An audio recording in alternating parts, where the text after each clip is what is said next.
یہ حج بھائیوں، جیسے میں نے بتایا کہ ہمارا اسلام کا ایک رکن ہے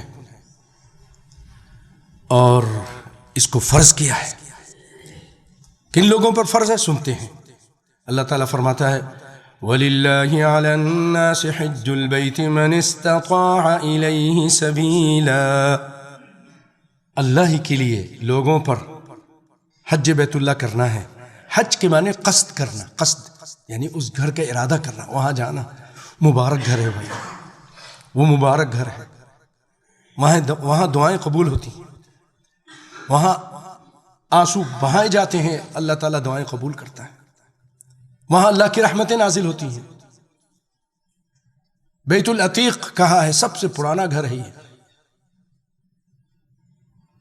ان اول بیت وضع للناس للذی ببکۃ مبارکہ، اس کو مبارک کہا ہے، سب سے پرانا گھر ہے یہ۔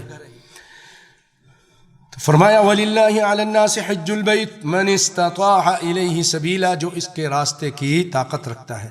اس کے راستے کی طاقت سے کیا مراد؟ یہاں سے اپنے ملک سے لے کر وہاں تک جانے کا اور پھر واپس آنے کا خرچہ ہو، سواری ہو۔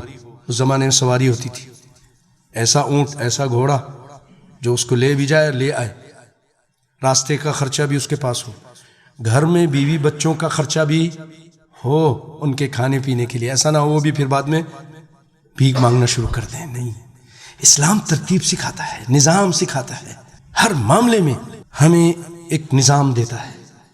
نماز کے لیے کیسا نظام دیا ہے؟ اللہ اکبر، لاکھوں آدمی ہیں، ایک اللہ اکبر کی آواز بلند ہوتی ہے۔ حرم شریف میں دیکھیے، دنیا کے اور جگہ جہاں اتنے لوگ ہوتے ہیں سناٹا چھا جاتا ہے۔ یہ نظام نہیں تو اور کیا ہے؟ پر صرف کسی کی چلنے کی آہٹ آتی ہے، کسی کے کھانسنے کی آواز سنائی دیتی ہے اور کوئی آواز نہیں آتی۔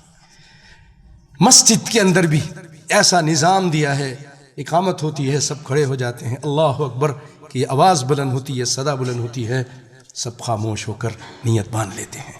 یہ نظام ہے، ہمیں نظام کو فالو کرنا چاہیے۔ اسلام نے ہر معاملے میں نظام دیا، دنیا کے ہر معاملے میں ہمیں نظام دیا ہے۔ گھر والوں کے خرچہ بھی ہو، راستے کا خرچہ بھی ہو، راستے کا امن بھی ہو۔ اگر امن نہیں ہے، ڈاکوؤں کا خطرہ ہے، تو پھر آپ کے اوپر حج فرض نہیں۔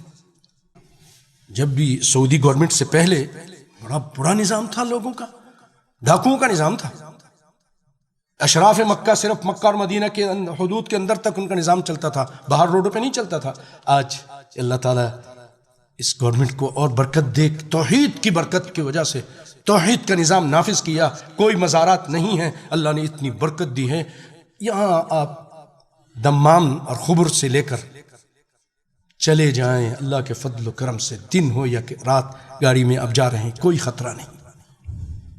پیٹرول پمپ پہ پیٹرول ڈلائیں، وہاں پر سو جائیں تھوڑے دیر کے لیے، آرام کریں، کوئی ڈاکوؤں کا، چوروں کا خطرہ نہیں ہے۔ توحید کی برکت ہے۔ پہلے ایسا نہیں تھا، لوگ جاتے تھے، بہت سارے لوگ قتل کر دیے جاتے تھے، ان کا سامان لوٹ لیا جاتا تھا، ان کو جان سے مار دیا جاتا تھا۔ اس وقت علماء نے فتویٰ دیا تھا کہ حج فرض نہیں ہے جب تک امن نہیں ہوتا۔ تو امن ہونا چاہیے۔